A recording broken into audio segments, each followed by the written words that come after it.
이 사건을 취재하고 있는 사회부 이규영 기자와 좀 더 이야기 나눠보겠습니다. 어서 오세요. 예, 이 피의자 최 씨요. 결국 피해자가 사망을 했습니다. 그렇다면 성폭행 피의자에서 이제 살인 피의자로 전환이 돼야죠.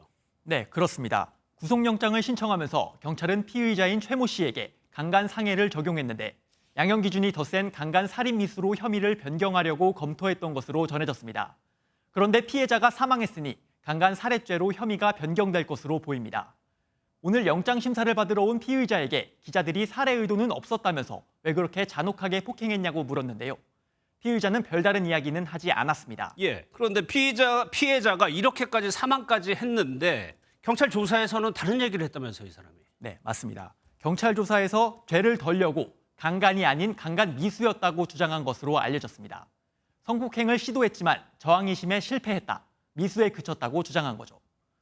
또 피의자 가족은 최 씨가 우울증으로 병원 진료를 받은 기록 등을 제출하며 병력이 있지만 제대로 치료를 받지 못했다고 주장하고 있습니다. 미수라는 점과 심신미약인 부분을 강조한다고 볼 수 있습니다. 예, 발견 당시부터 피해자 상태가 좋지 않았다는 보도 있었는데 당시 상황을 한번 보면요.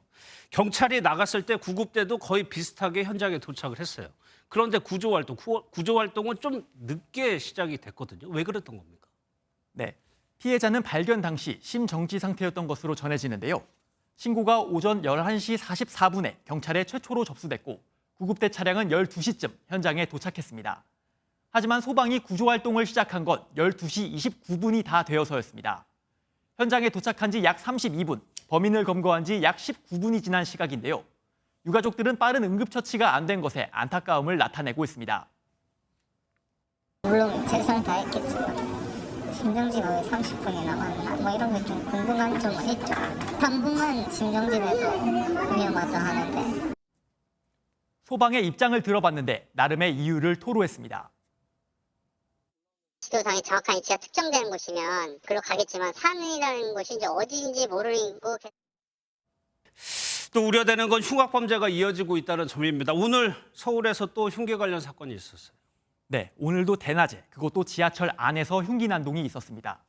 12시 40분쯤 홍대 입구역에서 합정역으로 향하는 지하철 2호선 열차에서 50대 남성이 흉기를 휘두른 건데요. 승객 2명이 얼굴을 다쳤지만 다행히 큰 부상은 아니라고 합니다. 남성은 시민들에 의해 제압돼 출동한 경찰에 체포됐습니다. 경찰은 앞으로 신림 성폭행 사건에 쓰인 둔기 종류도 흉기에 포함시키는 등 검문 검색 등도 강화하겠다는 방침을 밝혔습니다. 알겠습니다. 잘 들었습니다. 사회부 이규현 기자였습니다.